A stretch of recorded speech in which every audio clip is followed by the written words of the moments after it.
My name is Alexandra Chen, and I'm 29 years old. What happened at my brother's wedding is still being talked about in our city's business circles 6 months later. 250 guests in an elegant garden venue, my father's voice booming through the microphone announcing that I was graciously gifting my $1.2 million restaurant business to my unemployed brother as a wedding present. The problem? I had never agreed to any such thing. But here's what nobody expected. When I stood up and said absolutely not in front of everyone, my father's response was to publicly disown me right there at the reception. What he didn't know was that the small investor he'd been desperately trying to impress for months was sitting at table 12. The same investor who happened to be my silent business partner and had just watched my family try to steal everything I'd built. By the end of that night, my brother's perfect wedding had become a disaster. My parents had lost their family restaurant, and I had gained something I'd never had before: complete freedom from their expectations. If you've ever been the family scapegoat who actually became successful while the golden child got all the credit, you're going to want to hear every word of this story. Let me take you back to the beginning. I grew up in a traditional family where my older brother Michael was the golden child, and I was the afterthought. When Michael wanted to play baseball, Dad coached his team for 6 years. When I wanted cooking classes, Mom said it was too expensive. When Michael got mediocre grades, school didn't challenge him enough. When I got straight A's, I was just a grind with no creativity.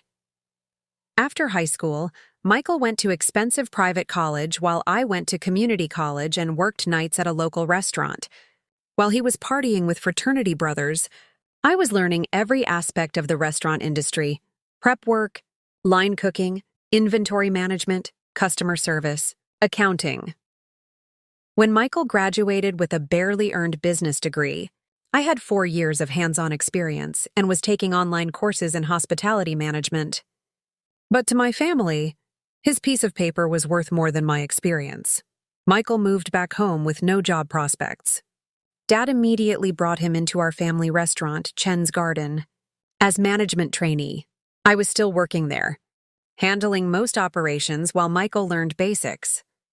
While Michael figured out profit and loss statements, I streamlined our supply chain and reduced food waste by 30%. While he practiced his leadership presence, I built customer relationships. While he talked about expansion ideas, I saved the business $15,000 annually through better inventory management. But every success I achieved became evidence of Michael's leadership. Potential. Alexandra's really blossomed. Under Michael's guidance, Dad would tell customers. When I was 25, I approached my parents with a proposal. Let me open a second location. I had the perfect spot, negotiated lease terms, created a business plan, and secured loan approval. Dad's response? That's a great idea. Michael should spearhead the expansion project. That night, I made a decision that changed everything. If my family wouldn't let me build within their structure, I'd build my own. I spent 6 months quietly preparing. I researched locations, suppliers, markets. Most importantly, I started conversations with James Kim, a successful restaurateur who owned 5 locations across the city. James had been watching my work at Chen's Garden. He knew I was actually running the place. When I approached him about mentoring, he made an offer I couldn't refuse. I'll be your silent partner. 60-40 split. You provide operations expertise, I provide capital and connections. 6 months later, Bamboo Bistro opened downtown. Modern Asian fusion, innovative cocktails, live music weekends. Everything Chen's Garden could have been. Within 3 months, we were booked solid weekends. Within 6 months, profitable. Within a year, best new restaurant in the city's food magazine. Meanwhile, Chen's Garden was stagnating without me handling operations. But in my family's narrative, I was still the supporting character. It's nice that Alexandra has her little hobby restaurant, Mom would tell relatives. But she'll never build something substantial like Michael will. Michael was running their restaurant into the ground, but every time I offered help, Dad would say, Michael's handling it. He just needs time to implement his vision. By the time Michael announced his engagement, Chen's Garden was barely breaking even, and Bamboo Bistro had expanded to 2 locations with a third planned. Michael's wedding day arrived perfect and clear. The garden estate venue looked magical with white flowers and string lights. I arrived early wearing a navy blue dress. Mom had criticized as too businesslike. Something told me I'd need that confidence. The ceremony was beautiful, and for a moment, I hoped maybe I'd misunderstood the conversations I'd overheard about big announcements. During cocktail hour, I noticed several business community people, including James Kim at table 12. My parents had no idea their small investor was my business partner. As dinner concluded and speeches began, Dad stood up tapping his champagne glass. "Ladies and gentlemen," he began, "Carol and I are thrilled to celebrate Michael and Sarah's wedding, but we wanted to share exciting news about our family's business ventures." My stomach dropped. Tonight, I'm proud to announce that we're expanding operations significantly. Michael will be taking over as CEO of all our family restaurant holdings, including both Chen's Garden and Bamboo Bistro. The applause started before I could react. People were smiling, clapping, raising glasses. "Alexandra has done wonderful work getting Bamboo Bistro started," Dad continued. "But now it's time for Michael to provide the leadership and vision needed to take both restaurants to the next level." I sat frozen as the crowd turned to look at me expectantly. Michael stood up, beaming. "I'm so excited to build on the foundation Alexandra has created. With proper business management and strategic planning, I know we can turn Bamboo Bistro into something our family can be truly proud of." Sarah grabbed the microphone. "This is such a wonderful wedding gift.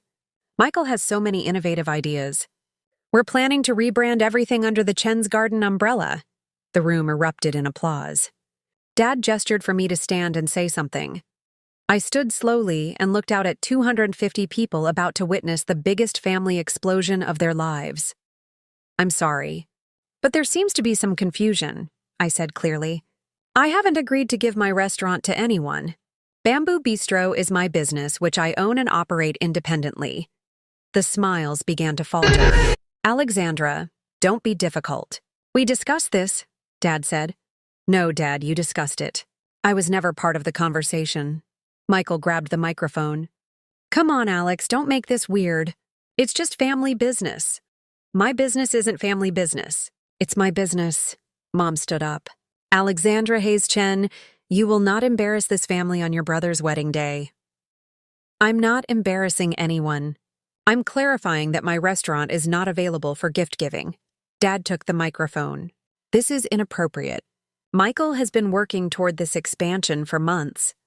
I never agreed in the first place."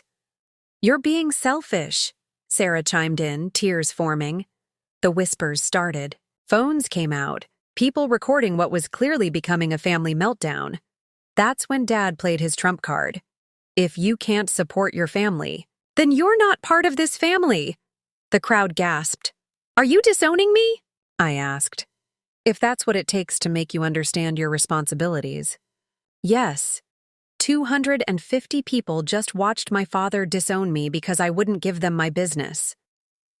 I looked around at those shocked faces, at the phones recording everything, then at table 12 where James Kim was quietly standing up.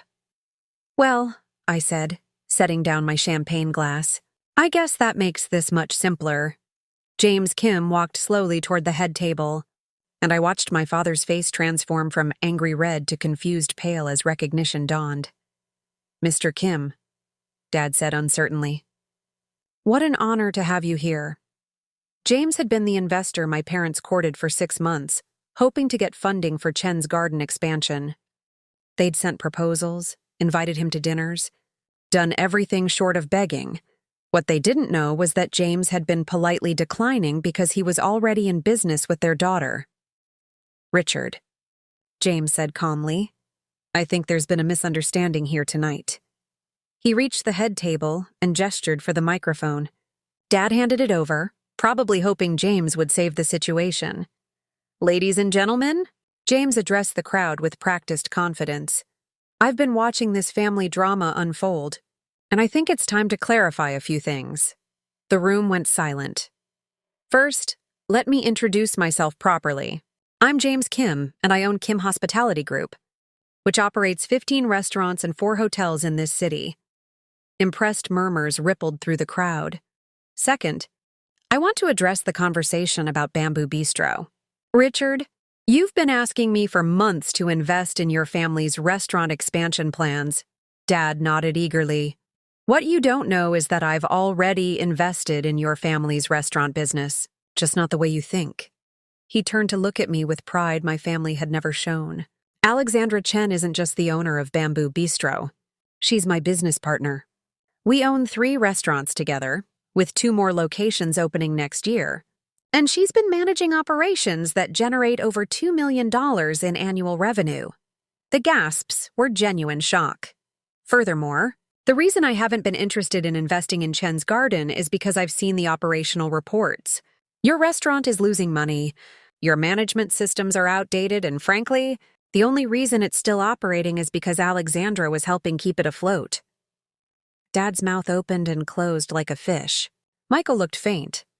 So when I watched this family try to steal Alexandra's business tonight, then disown her when she refused to be bullied, I realized I don't want to be associated with people who treat their most successful family member like this. He reached into his suit jacket and pulled out a manila envelope. Richard, you've been asking me to invest in Chen's Garden for 6 months. Consider this my formal response. He handed the envelope to my father. What is this? Dad asked. It's a purchase offer. I'm offering to buy Chen's Garden outright. Full market value, cash, 30-day closing. The crowd erupted in whispers. But I don't want to sell, Dad protested. According to my accountant, you don't have much choice. You're 3 months behind on your lease, you owe $40,000 in back taxes, and you used your business credit line to pay for this wedding. Every word hit like a physical blow. You're bankrupt, Richard. The question is whether you sell to me and walk away with enough to pay your debts, or go through foreclosure and lose everything. How do you know about our finances? Mom asked shrilly. Because successful business people do their due diligence. When someone asks me to invest hundreds of thousands, I research thoroughly. He turned to the crowd. Alexandra didn't just build a successful restaurant. She built it while supporting her family's failing business for years. She's been covering their shortfalls, managing their operations, basically keeping Chen's Garden alive single-handedly. I felt tears of relief. Finally, someone was telling the truth. And tonight, when they tried to steal her business and disown her for refusing to be robbed, they lost the one person who could have saved them. The offer stands for 24 hours, James told my father. After that, you'll be dealing with bankruptcy court. He turned to me. Alexandra, would you like to say anything before we leave? I looked at my family, then at the 250 witnesses to this spectacular meltdown. I want to thank everyone for celebrating Michael and Sarah's wedding. I hope your marriage is built on more honesty than tonight's business announcement was. I gathered my purse and started toward the exit. Alexandra, Dad called after me. We can work this out. I turned back one last time. You disowned me, remember? You can't work things out with someone who's not part of the family. James and I walked out, leaving 250 witnesses to the night my family imploded, and I gained my freedom within 2 hours. The videos were trending on 3 platforms. Business owner disowned at brother's wedding for refusing to give up restaurant. By the next morning, I had 17 missed calls and 43 texts. Most were from reporters, but several were from potential clients who'd seen the videos. Saw what happened. Would love to support your business. You handled that with such class. We're planning a corporate event. By noon, we were booked solid for 6 weeks. My parents experienced the opposite. Chen's Garden lost its lease when the landlord saw the videos and didn't want the negative publicity. 3 employees quit. The local food critic published an article about how family dynamics can destroy restaurant businesses. Meanwhile, Bamboo Bistro was thriving. Food bloggers visited specifically because they'd seen the videos and wanted to support someone who'd stood up for herself. A week later, James arrived with news. Your parents accepted the purchase offer. Full asking price, 30-day closing. Are you actually buying Chen's Garden? Already did. I was thinking about turning it into our 4th location. Maybe rebrand as Bamboo Garden, modernize the menu and operations. Our restaurant group? I'm offering you full management control and 60% ownership. You've earned it. 4 restaurants, 60% stake, complete creative control. Everything my parents tried to give Michael, I had earned myself. That evening, I stood in what used to be Chen's garden, looking around at the space where I'd learned the business and been undervalued for years. Soon, it would be Bamboo Garden, part of an empire I'd built through my own determination. 3 months later came the final twist. My grandmother passed away at 93. Her lawyer contacted me about her will. She'd left her entire estate to me, not my parents, not Michael, but me specifically. The house, investments, savings, everything worth $800,000. The will included a note to Alexandra, who built something beautiful despite being surrounded by people who couldn't see it. Your grandfather would have been proud, Michael called when he found out. This isn't fair. Grandmother loved us equally. Apparently not. You have to share it. It's family money. Michael, you tried to steal my business. Now you want money I inherited fair and square? The inheritance allowed us to expand to 5 locations instead of 2. And I started a scholarship program for young entrepreneurs from difficult family situations. 6 months after the wedding, I received one final piece of closure. Dad walked into Bamboo Bistro looking older, tired, nervous. Alexandra, could we talk? I gave him 5 minutes at a corner table. I wanted to apologize, he said quietly. For the wedding, for everything, for how we treated you all these years. Okay. I also wanted to explain, though it doesn't excuse anything. We were drowning. The restaurant was failing. We'd borrowed against everything for Michael's wedding. And when we saw how successful you were, we thought we could combine businesses and save everything. By putting Michael in charge of something he knew nothing about, we thought he could learn. We thought you'd help him. Dad, I spent years helping. I gave advice, covered shortfalls, basically kept Chen's garden running while you gave Michael credit. I know we failed you, but you're still our daughter. You disowned me, remember? I was angry, scared. I said things I didn't mean. What do you want from me? I want to know if there's any chance we can repair this relationship, I thought carefully. This man had diminished my achievements for years, then tried to steal my business. I don't know. Right now, I'm focused on building something positive. I'm not ready to deal with the damage you caused. But maybe someday? Maybe. If you can prove you've actually changed, not just that you're sorry because everything fell apart. He stood to leave, then turned back. For what it's worth, I'm proud of what you've built. I should have said that years ago. Yes, you should have. After he left, I sat looking around at everything I'd created. The success, recognition, respect, all earned through my own work. James arrived with the evening's revenue report. Good night? He asked, very good night, and an interesting conversation with my father. How did that go? Better than expected, but not good enough to change anything. Are you okay with that? I thought about having essentially no relationship with my birth family, about the consequences of standing up for myself.